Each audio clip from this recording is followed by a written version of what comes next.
Okay, so first order of business is that I am still recording in high resolution with the previous OBS setup that I had before, but I found that camera stream in Zoom is compressed more than screen share.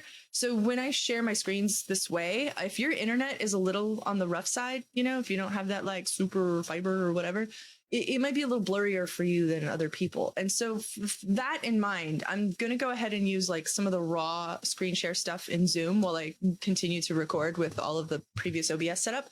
So you'll still have access to, the chat and my overlays and any time that those things like are relevant.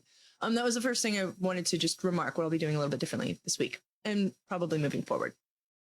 Second, we are we're back to normal kind of this week. And to be clear, we're staying online for all of our classes. So attendance just requires you to be logged in wherever you are. And that might be on a computer in N207 or N209 or something, if you have access to them, which some of you might, or through remote access or whatever tools that you might be needing to use. But what that does mean is that I will be on campus in N209 around 3:00 today. The reason I say around is because I'm just not sure how bad traffic's going to be. I'll leave here right after we're done with class, which is over officially at 2:40. That gives me 20 minutes to get there, which is probably fine. I'll probably get there around 3. However, I might get stuck in traffic or I don't know. So I just wanted to kind of account for that possibility. So I will be there today around-ish 3, from about 3 to 5. And I will do the same thing tomorrow as well. So if today doesn't work out great for you, say you're in class right now and you don't have time to get to the school, you might be able to tomorrow at the same time between 3 and 5. I still have not received the codes for N207. However, I'm going to test some of the old ones that I had later today. And if they work, I will share them with you for any of you that need access to computer labs outside of my office hours or regular class time hours. So you might get some information from me about that. Do you have any questions so far? What I just talked about? All right, I guess not. Okay. I had a question about your streaming. Yeah. This new method, will it make it so that when you were in a program showing your screen, it was blurry? So will this make it less blurry? It's supposed to help with making it less blurry, doing it this way. So, for example, now that I'm screen sharing in Zoom, hopefully this is a little clearer than it's been in the past for some of you. Yeah, looks pretty decent. Okay. So just to be a little funny about it, like I am still recording in high res with the like overlay of stuff over here. So that is what will be posted, was what you were seeing before. So you still get all of that access. It's just going to be in the recording rather than in our call. I think that this might be a little bit easier for people on the eyes, right? Yeah, probably. It looks better. Okay, cool. Then that's what we'll roll with. Hey, yeah, so that doesn't change too much. Today, I originally planned for us to have we're going to have a more in-depth look at what's next. But I have been talking with many of you, and this isn't like, don't feel bad about this, right? This is just kind of what happened, is that we have several people needing extensions this week with the PBR kit bash. We just, if it's not one thing, it's another. And a lot of I think only a few times or a few cases, it's just struggling with technical problems. A lot of people are struggling with logistical and health issues this week. So like, without calling anybody out, and it doesn't have anything to do with performance in that way, is that I think today, I will just kind of ease us into some designer stuff. And probably extend this next assignment from being due next week into the following week to give you a chance to catch up. Because I know how this works with tech. I know that I have you've got all quarter to fix it. So just like, when you're feeling better or when you've resolved your computer issue, just fix it then. But by that time, I've assigned another assignment or 2, God forbid, right? And suddenly you've got 3 or 4 things that you need to finish, and it starts to compound. So rather than put too much on you this week, if you've got it in and you're looking shiny, then today's going to be really easy, and you'll probably want to continue to explore, and that's wonderful. But for the rest of us that are maybe feeling a little behind and struggling with our last submission, I would rather today be closer to about a half day where I introduce more designer stuff, give you a chance to play with it some more, give me that work in progress, and then cut you out a little early to continue to work on your kit bashes. Does that sound okay? You comfortable? Sounds pretty good. Okay. Yeah. Okay. All right. So then what I'm going to do. All right. Okay. All right. That was a big one. Modular modeling. Oh, I didn't publish them. Sorry about that. I thought they were published. I provided us with a few resources. Firstly, one that I thought was dope. This is not a thing that you have to do, but for those of you that are getting super pumped about Substance Designer, this person did a trim sheet workshop in Substance Designer using the tool that we're doing right now that you could do a trim sheet in. Now, this is a little advanced. This isn't a thing that you have to do. We're not doing trim sheets in Substance Designer, but I thought it was really cool that this kind of started to tie together, that you could if you wanted to. And if you really loved the way nodes worked, this was a cool way to solve a problem we had earlier. So we provided both of those here because it looked really cool. And I've got two assignments coming up. This is the one that I was going to have due on Sunday, which is where we will be making a Substance Designer from scratch material. And we're going to create a wood material. We might still be able to, but if not, I'll just push this out until next week. Okay. So this is kind of a tentative. It's due on Sunday. It's due Sunday at the earliest. I might be pushing it out a little bit though, depending on how this week goes. And that's okay. It's fine. So the only real assignment that you have today is we're going to do some Substance Designer Playtime Part 2. Where you're going to do the same thing we did last week, except now we're going to do some new stuff. We're going to get in a little bit more nitty gritty and a little bit more from the ground up. Has anybody had a chance to play with Substance Designer since last week? Just a little bit. I was trying to download the PNGs, like you export in Substance Painter, and it exports all four of them. Couldn't quite find where that was, so I just did them individually, and it worked. But. Oh, okay. All right. Okay, so I am trying to turn on my Substance Designer right now. Boop, boop, boop, boop, boop, boop, boop. And new substance. There we go. All right, we're going to create a wood material. To start, I'm still screen sharing. Yes, everybody looking okay here? All right. Fantastic. Yes. Yeah, so clearer. Yeah, good. You are going to need Substance Designer for this. You're going to need it. So if we're having problems right now where your computer's not running it, your whatever's happening, continue to talk to me about it firstly, and we'll talk about some potential options for you that you're most comfortable with.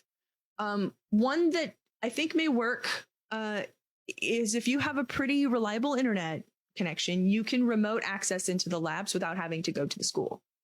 Or you can use the school labs anytime that an instructor is present in N209, or I can get you those access codes. Is there a way to get like a student version of Designer? I only have the 30-day trial. So Saber, yes, there is. And I'm really glad that you asked that. We'll go ahead and cover that right now. If you go to Substance Education License, make sure you Google it. Bing will do you dirty. Go to Education Substance Designer or Education Substance 3D and fill out this form. Now it's going to, hold on, it's thinking. Okay. Fill out this form right here to get your free license. All right. And then, you'll create an account. I would recommend making sure that you're using your Bellevue College email and you're going to have to provide them with get your free license. Yeah. I think it's Bellevue College. I don't remember what my password is, so I can't kind of walk you through this quite as well. But yeah, yes, you can get it, Gavin. Okay, so you'll fill out an account here. It might take them a day or two to process it. It's going to ask for a student ID or a documentation. You can give them your schedule. Brandon has said that he's gotten success giving them your schedule recently, and then they will give you a license key. So now that you've got it in the 30-day trial, no worries. It's going to expire. Don't worry about that. When it does, it's going to ask for a license. Give it that license that this form spits out to you. And you can then you'll have, let me see if I can. Substance designer. It's powering on right now. And then it'll to go from you have 29 days or 12 days remaining to you have 371 days remaining.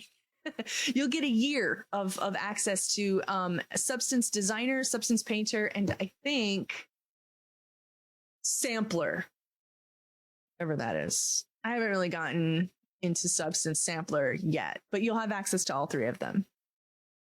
Okay, so are we good to go on that? Okay.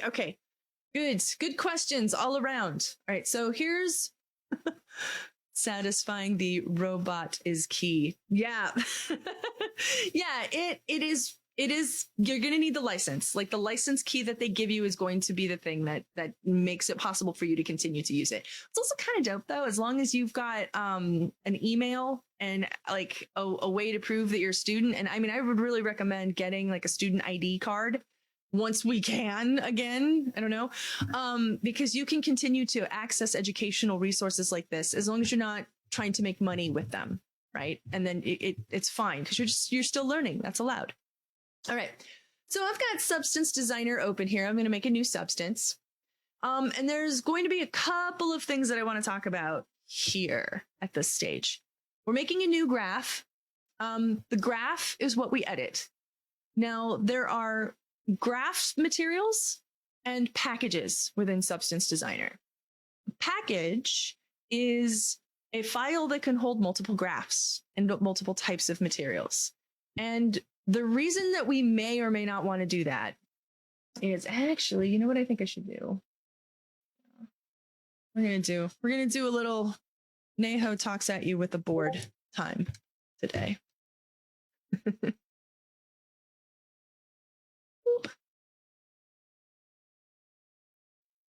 I gotta say, like the screen sharing management is totally different with now that I'm used to.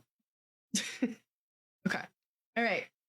So there are two, we'll call them schools of thought around how materials are managed in substance or created or approached rather. We have something called, I think I'm actually make this a little bit less blurry. Complex materials. And I think they're called direct materials.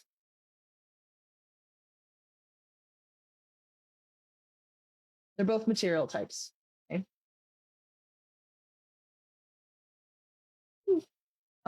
Also sometimes called base or simple. Right?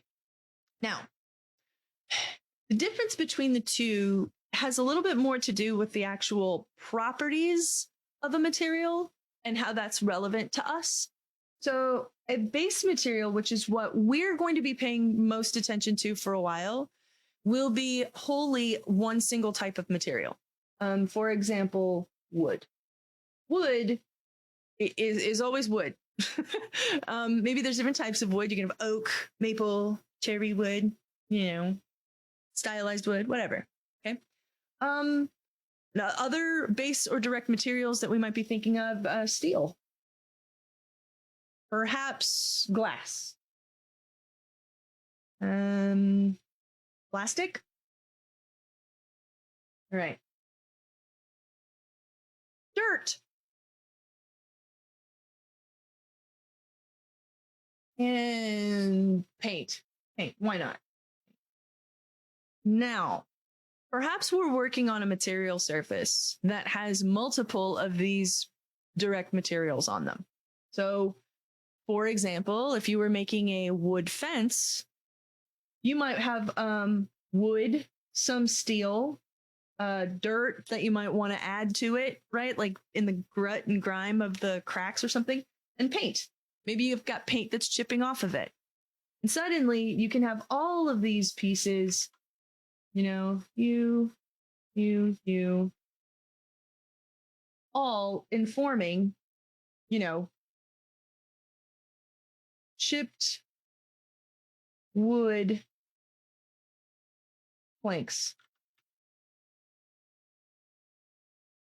Right? That could be used for a fence.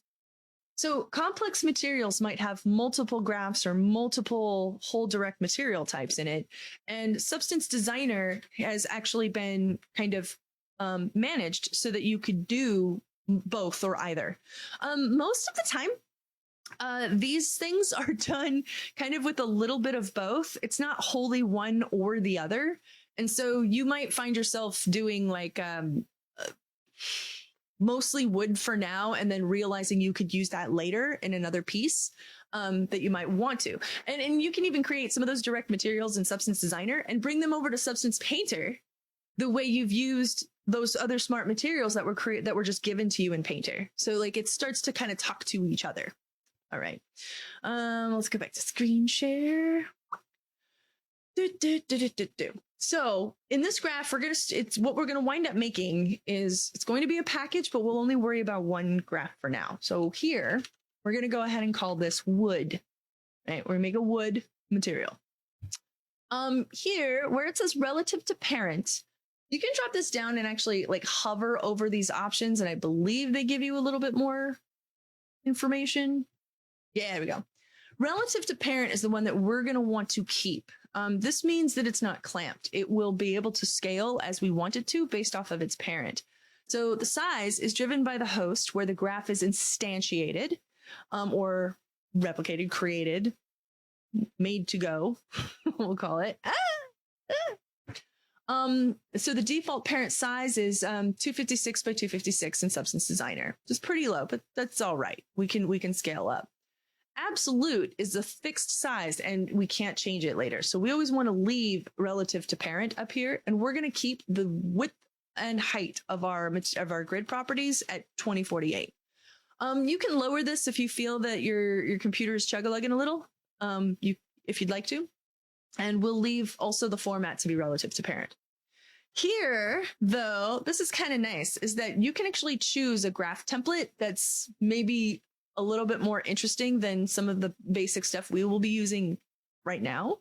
Like, for example, I think PBR glossiness or subsurface scattering is super, super cool later on. And there's some like cool kind of physics-based materials here. Ooh, I haven't played with the Painter filter generator. I don't know what that's about. I want to check that out. Okay. We're going to stick, though, with metallic roughness PBR, since it's mostly what we've kind of started working with, and it's respected pretty much across multiple real-time renderers. Unreal, for example, by default, basically uses the metallic roughness template. Most materials are good enough with this too, by the way. I think it's just getting better. These are the map types that it will spit out with this particular template. We got base color, normal roughness, metallic height, and ambient occlusion, which is kind of nice. So having all access to all of these is perfect. We don't really need to change too much. Oop. Okay. All right. Let's see here. Mine has metallic roughness, but is not PBR. That's interesting. Trevor, when you make a new substance, it doesn't say PBR metallic roughness. Yeah, so I think the new, you know how it's like Adobe Yeah. now? So they take out the PBR part of it. That's really when it's written. weird. I think it's okay. So I think it's called metallic roughness for us. Yeah, I think it's just worded that way. Like it's titled, but it's not actually not PBR. It's still physics-based rendering if they're using these maps. Like what makes it physics-based is that these values are generated in all of these different map types. So at least when you were choosing just regular metallic roughness, do you still have base color, normal roughness, and all that? You still have all of these? Yes, yeah, we still have that. Yay! Then it should be okay. Thanks for letting me know that. That's very, very interesting. Mm-hmm. And yay, Tori! I'm so glad you got your computer working again. Yay! And so I'm going to click OK. Oh, I accidentally made a new graph. But no, actually, this is kind of cool because I accidentally made one that says new graph and I just made it and they're the same. You'll notice here we've got a hierarchy occurring. I've got a package with wood where we can add multiple graphs in here, which is kind of cool, but I don't want to do that. And I accidentally made an unsaved package here that's just new graph. So I'm going to right click and close it. I don't need it. No, don't save it. It's fine. But everything went away. Don't panic. It only went away because I didn't have my wood selected. So once you've got that selected, the graph will come back. So we're okay. Okay, I think I can pop this up here. Right now, we've got all of our basic outputs here. Ugh, it's not the same. I'm not used to the hotkeys here. And while I do have this, I've got my stuff here. Boop. And you know what I'm going to do? I'm actually working on some stuff that you guys can see and it not taking up too much of the space. Okay. All right. Sorry. That was for OBS. All right. What I have here is I've got our uniform color, which is popping out this base color. If you were to check this node, which I'm sure you've remembered from last time, and we start picking different colors, we can see an update happening immediately. Okay. The normal map. How comfortable are we with how normal maps work? Can I hear from you what a normal map is? I remember it as little fuzzy hairs on objects. Little fuzzy hairs on objects. It makes bumps. You're right, Ashley. It makes bumps. Okay. Okay. All right. We're going to talk a little bit about some of the anatomy of these material maps or these material types. Let's come on over here to Cintiq demo again, or my Photoshop. I forget words. Sorry, guys.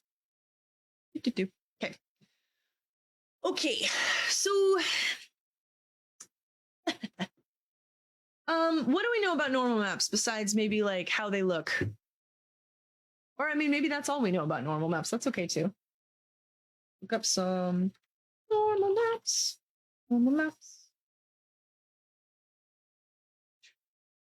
Oh my God, do you have to like seriously show everybody all of my mess? Okay, here we go.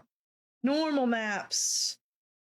What I find kind of interesting about these is that without real language, we can kind of tell what it's trying to communicate. If I plug in any one of these bump maps, we kind of get what the bump would feel like. You know what I mean? Anybody have a guess as to why that is?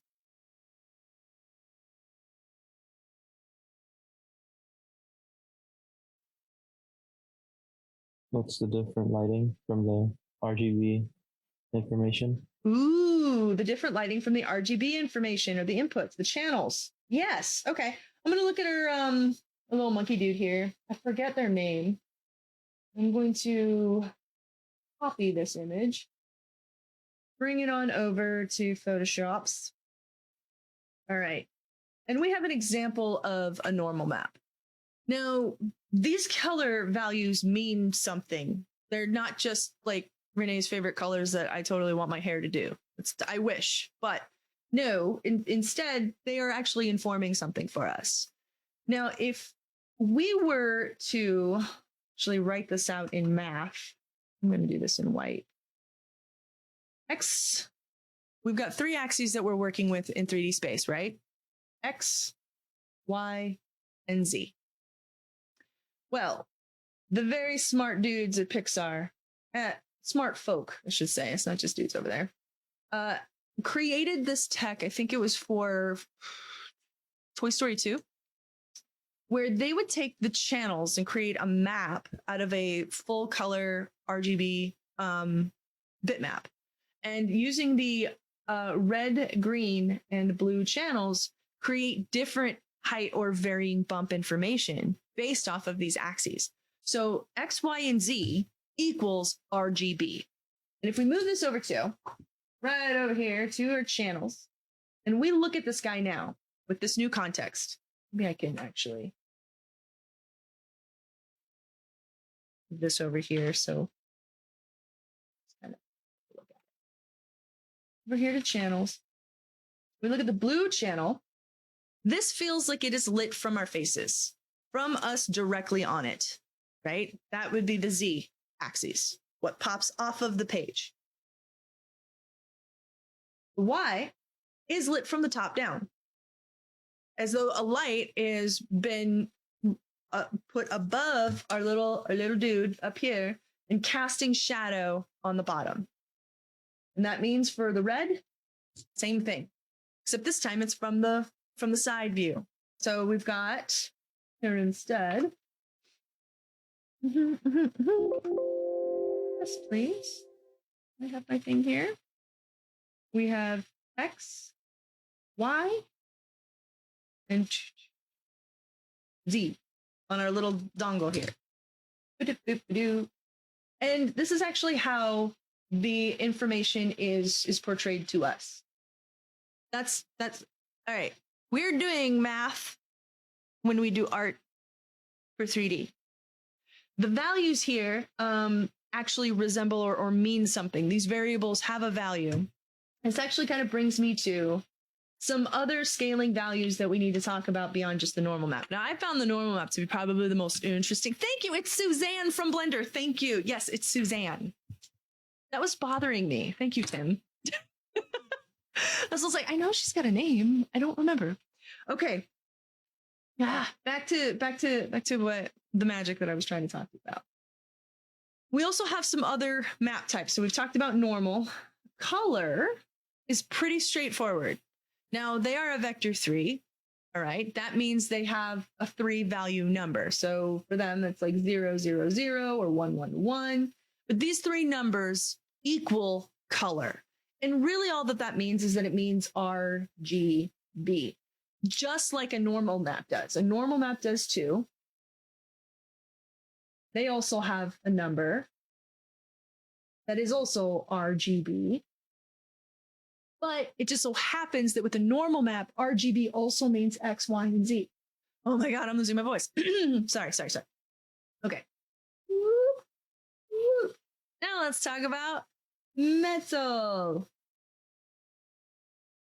What kind of a number value does metal have? It's okay if you don't know. On and off. On and off. Very good. I was going to say negative, positive. Okay. Yeah. Positive or negative. Yes, this is true in most cases. Materials are usually metal or not metal. It's very rare that they have metallic-like properties and not be metal. However, it does happen on occasion. So what we normally do with this type of thing is we might say you are either on or off. It's very binary. Okay, that's kind of cool. Sometimes if we're a little extra with the feature though, we can like lerp in between them and it could be from 0 to 1 and you can give it that value scale. That is a possibility. Okay, now roughness. What kind of number value is roughness? Do you remember? Same as metal. What's the same as metal? Very close to, actually, yeah. But instead, we don't really worry about the binary on and off of roughness because there's varying levels of roughness for most things. So it is also a 0 to 1. And now this is the thing here. What we're really talking about is types of data that is referenced in code. You don't have to write that code, but we do need to be aware of it. So this 3 number here, this is called a vector 3. These two are vector 3. Italic, when it's on off like this, that's called a Boolean. When we've got a scale here, this is called float. Sometimes also called a lerp. Interpolation. This is a different lerp. We'll stick with float for now. Float is interesting because this pissed me off for a lot of years. Let me tell you why. Because I'm an artist and I use English and I didn't understand why. I mean, I understood Boolean. Somebody was named it and they just like, that's them. But float, I'm like, nothing is floating. I don't understand why. There's no root beer involved. Why are we calling it float? And it would upset me for like a year. And all it means is floating point integer, meaning that the decimal point can move with integers, which is a really bizarre way of saying that you can have a value that is in between an integer. So all it means is that it's a decimal point. So it can be 0, 0.01, 0.02, 0.03, all the way up to 1. And it can be varying levels of that. Sometimes it's just 0.1, 0.2, 0.3, 0.4. It just depends on what the program is. But this is a float, means that it's like a sliding scale from one value to another. You've got 0 to 1. And this little bar on here can slide either way. That's all that means. And okay, so that means with metallic and roughness values, we can kind of gauge a varying amount of metallic-like properties or roughness or smoothness. Wouldn't float really be used to make thickness of metal or something? Yeah, you can. So like a float, all that means is that it's a floating point integer, which is a type of data. How you apply the data can be very different. In this case, it's how metal is something, how rough is something, how thick something is can be something that you can make. And that's absolutely the case. Yes, so you can do that. All right. Then we have a height map, which we haven't done a lot of work with. It also has a 0 to 1. Actually, let me just hide this. Make a new one. We've got height. What's kind of cool about this, because it is also a 0 to 1 float, but like where 100 means tall and 0 means flat, 0 to 1 actually is like an actual height variation of value. So a height map, these are actually really cool again. Height map. I'm spelling it wrong. So we've probably seen something like this before. This is a great example of a height map. This is what like kind of a mountain looks like right here. And see how what's happening at the very top is the highest peak and the black is the lowest peak? Now, they can be varying ranges of height. Now, we're usually thinking about this in a much smaller scale, a la wood and stuff like that. But no, we just like we can apply that clamp up to how high something is or how low something is, depending on what we're trying to make. Height maps also use a grayscale. And that's kind of the other point about this, is that we've got all of these different like material types and value types that all mean different things when it comes to color. So this is also a float.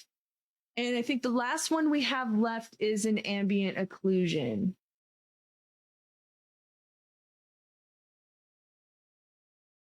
Which is also 0 to 1, except we don't really use it this way, even though it still counts as like a 0 to 1.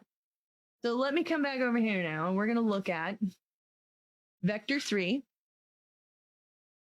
floats, Boolean, and what they mean. This means RGB, full color map. We take the value of blue and red and it means something.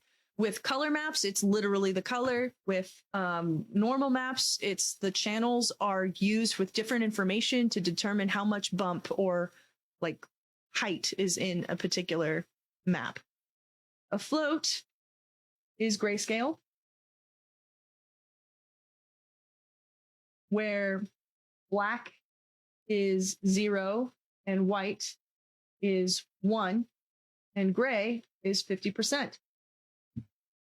Boolean is black and white only. Does that make any sense? Did I hopefully clear a few things up for you? I don't know. I hope so. That's why I did. Cool. All right. So there's a lot of technical math in here. Cool. Thanks for the feedback, guys. Okay. So what does this have to do with all of the things that we're making over here? All right, let's come back to screen sharing. Yeah. All right. That means these map types have to make sure that we're putting in at least those types of values for them to function with our outputs here. You'll notice too that most of them kind of start off this way. Ambient occlusion is a grayscale, but since there's nothing to occlude, it's not casting any shadow. Metallic, we've just got an off and on, that is black. Uniform roughness has got a grayscale. Normal has got our pretty blue color. Gosh, I want my hair that color. And base color gave us a gray, but we know that here we've got actually an RGB pathing here. We've got actual information here. Okay, so I'm going to take a short break. I've been talking at you for a while. That was a lot of information to process. When we get back, we're going to start hooking up some of these nodes. I'll give you around 20, 30 minutes or so in class to play with them and be able to post your work in progress. And then I will cut you out a little early. Does that sound good? Okay, let's come back at 1:15 and see if we can wrap this up by 2.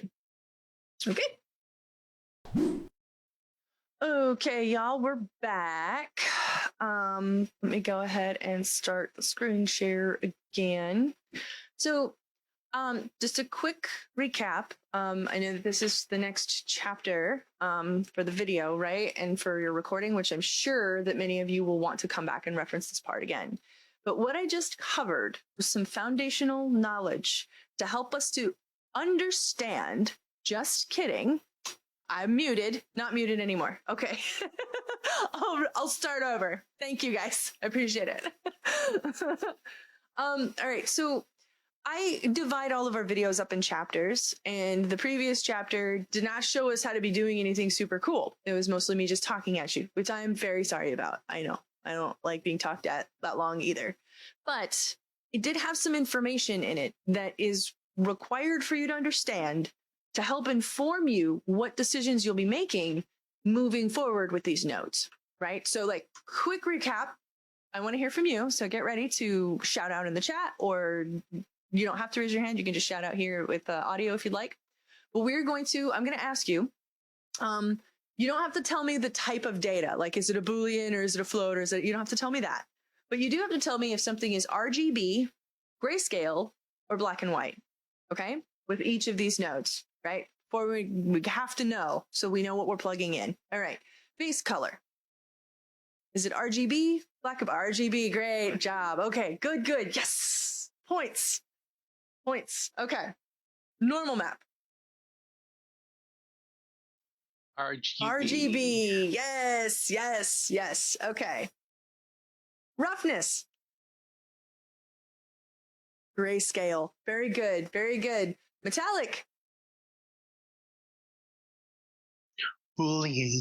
It is technically a Boolean, but sometimes you can find use of grayscale. Very good. Okay. Ambient occlusion.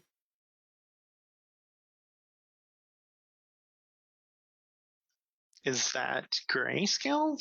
It is grayscale. Now, sometimes we might find a stylized option where we're like trying to make all the shadows purple or something, in which case maybe you'll use like a little color in the ambient occlusion. But for most use cases, it is grayscale. Very good. Okay, height map. Gray. Wonderful. Okay. Now that was the major takeaway, is that you understood that these were the types of information that need to be plugged into these puppies. Okay.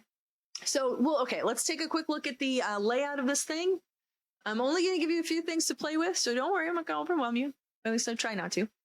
On the left, you'll see a hierarchy of the package with this current grid. And in the video, I've got our chat over on this section here, so it's mostly out of the way. You can see here, though, that it has the types of maps if you do a little drop down there.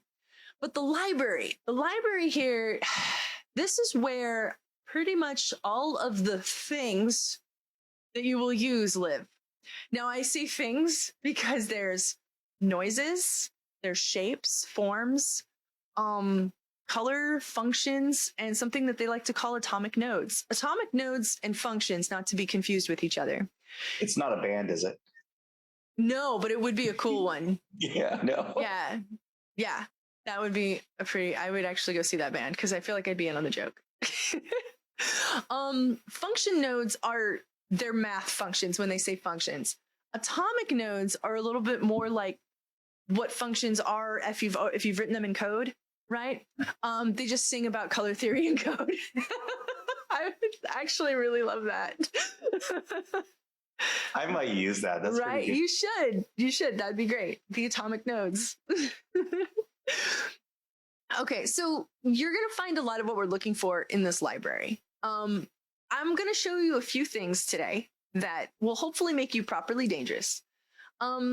Next, though, we've got the rounded cube in the 3D view here. Something that you will want to be aware of, though, and my brain even forgets this. I believe it is Control-Shift middle mouse. No, Control-Shift right. Control-Shift right moves the light around in the scene so that we can get a closer look at what we're making. That is going to actually be really important for us. Where it says scene here, we can actually change the type of mesh that we're looking at. So you can switch to a plane if you want to, or a cube, or you can even bring in your own custom mesh if you want to. So you can do pretty much whatever you want. I think I might stick with plane just because of what we're doing would be a little easier if I only had to see it on one surface, but yeah. So it's Control, Shift, right click and drag, and you can move the light around. That's going to be very helpful to you. You don't have a mouse, you're going to want a mouse. There are some folks, I think, trying to get through the 3D track without buying a mouse or having one. A tracking pad on a laptop, I'm sorry, I don't care how good you are at that. This isn't going to really work very well with these programs. They're not designed for a laptop with just a tracking pad. And of course, the 2D view on the left. Now, the 2D view is going to reflect whatever is selected if you double click it. If you just select an object, it won't update it. You actually have to double click it for you to get what you're looking for. So here is where you can actually kind of save out some PNGs for some quick saves and tests if you want to. And on the right, we've got the properties panel, which most of you guys were messing around with last week. Very, very proud of you. You'll notice that these change depending on what you have selected. All right. So let's get to it. How do I start making stuff? For the first couple of hotkeys I want you to be aware of, my favorite is spacebar. It's kind of like here is the library of the most commonly used things at the very top, or you can just type in a quick search. So I can pump in noises and then it'll bring up a whole bunch of noises. Or if you're looking for something very, very specific.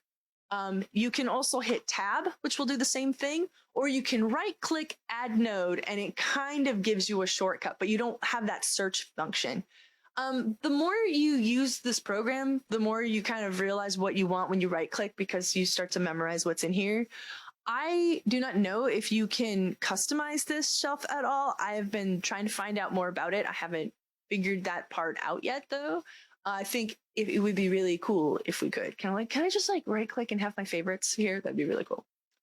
You'll also notice that when you do the right click add node, a lot of the nodes that are here are also up here. So it turns out that there's like several ways to get the same thing if that's not confusing enough for you. You've got up here, you've got right click add node, you've got spacebar, you've got tab that do the same thing. Or we can come over here and literally go to the actual tab on the UI to access it. Now, I'm going to use a little bit of these because I think that the access to here showing you where things live a little bit can help you think about them, kind of, but you don't have to memorize them. When you hit space, there is a star that access your faves. Oh, is that right?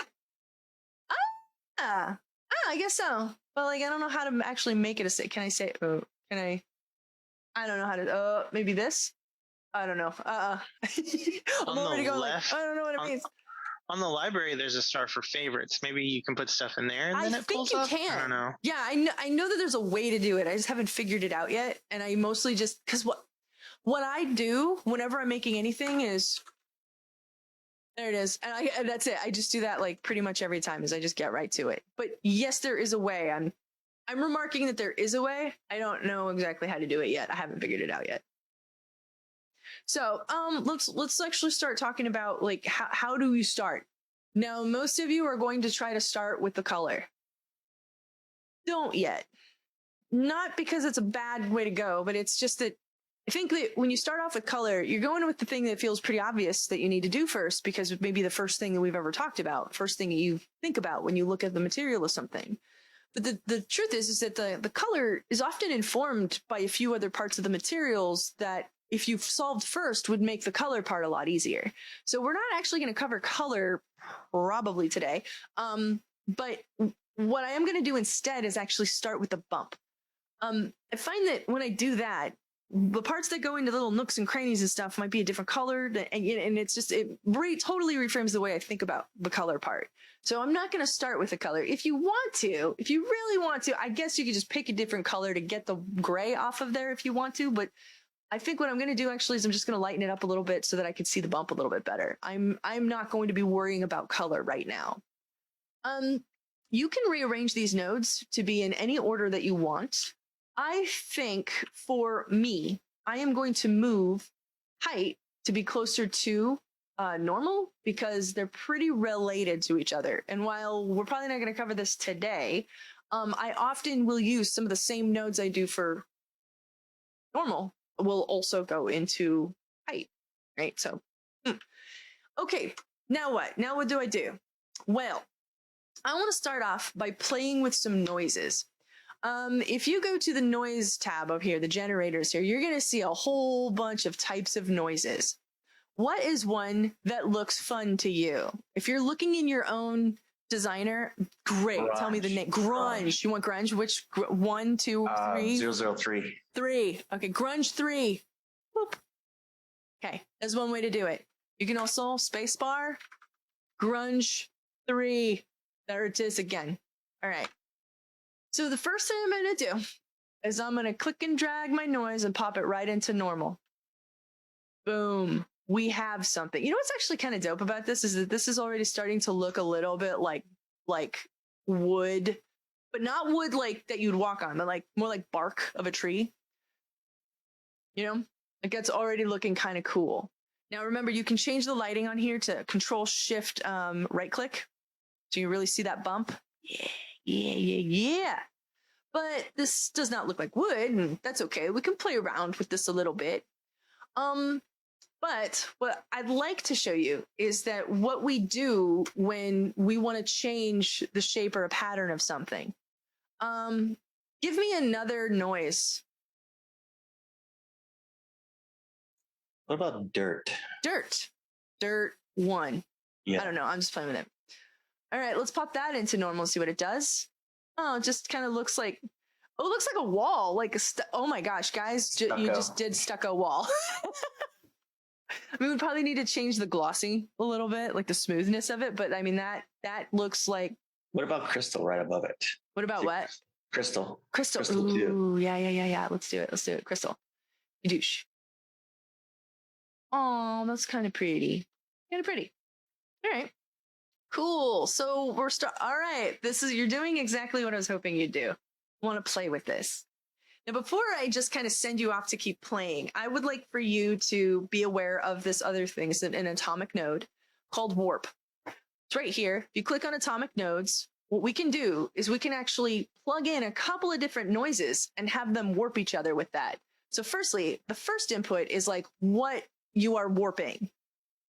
The second is what you are warping it with. Let's see what this does. Okay. All right. Like you can kind of see it taking on some of the properties of crystal and grunge together. All right. That can be pretty cool. Now that you've like become aware with noises that you can pick, warp that you can play with, and plugging it on into normals, I'd like for you now to come in here and start playing with these little doodly-doo knots. All right. Come in here and see if when you hit this, what does random seed do? Oh, it kind of just changes that. Pop up the contrast, makes it more or less. That's kind of cool because it's kind of giving me a scratched paint vibe to it. The more flattened it is. See how there's no grayscale now? It's more black and white, which means it's bump or not bump.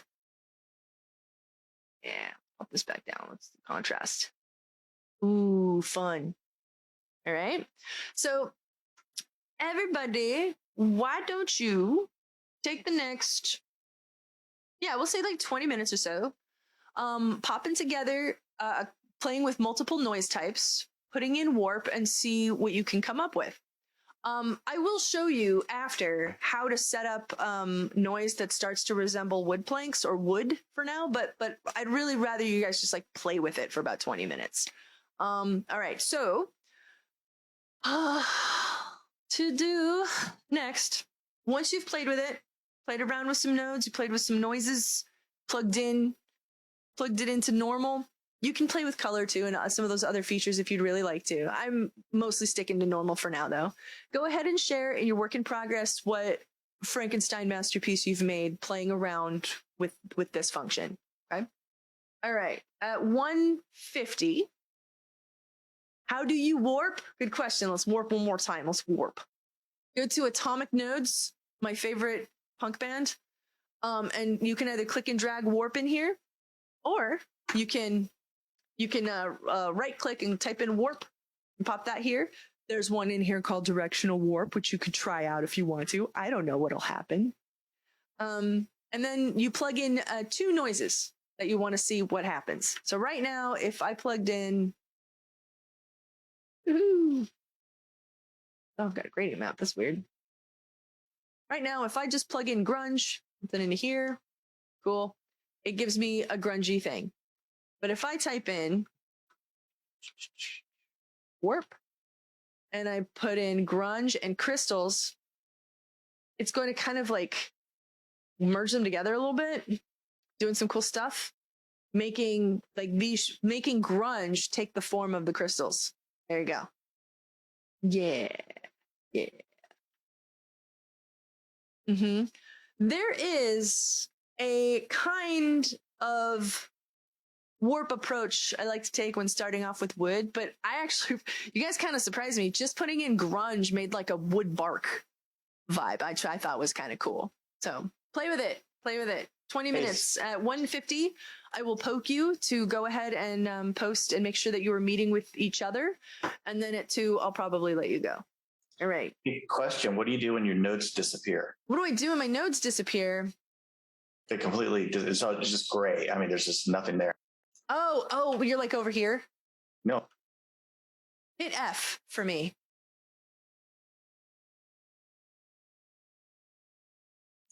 Yeah, nothing. I Nothing? don't have any nodes. I'm going to have to make a new one. Very strange. Yeah, I wonder what happened. I think you can. Yeah, I have nothing in Explorer. Yeah, just completely. Oh, I wonder if it crashed. I'm sorry. That sounds awful. No, it's all good. Okay. I'll just make a new one. 20 minutes. I will share Chill Hop sound with you and hang out here with you if you have any other questions. I had a quick question. Yeah. How do you disconnect the nodes? How do you disconnect the nodes? Good question. I think I selected them and just deleted it. Like I select the wire noodle and just delete it. You can also hold Alt. Is it same Alt? in Unreal. Yeah. That's Unreal. Does that do it here? Yeah. It adds a thing to me. Oh, I'm sorry. If you click on the actual like output or the little circle that's connecting Oh, it. there you go. Yeah, that'll do it. So if you hold down Alt and click the little input that you plug it into, it'll delete it. Oh, yeah. This might be a stupid question, but how do you add a plane or object in Substance? That's a stupid question. So down here, right here where it says scene, you can change the type of like 3D object you're using. And I think if you go down to load state files or load with mesh, you can bring in your own custom mesh if you want to. It does have to be unwrapped though, because it's using UVs. Be sure to share those work in progress in the discussion posts, and I will be in N209 on Mondays and Tuesdays from 3 p.m. to 5, approximately. Okay. And once you're all done with your group discussions, you're free to go. Class dismissed.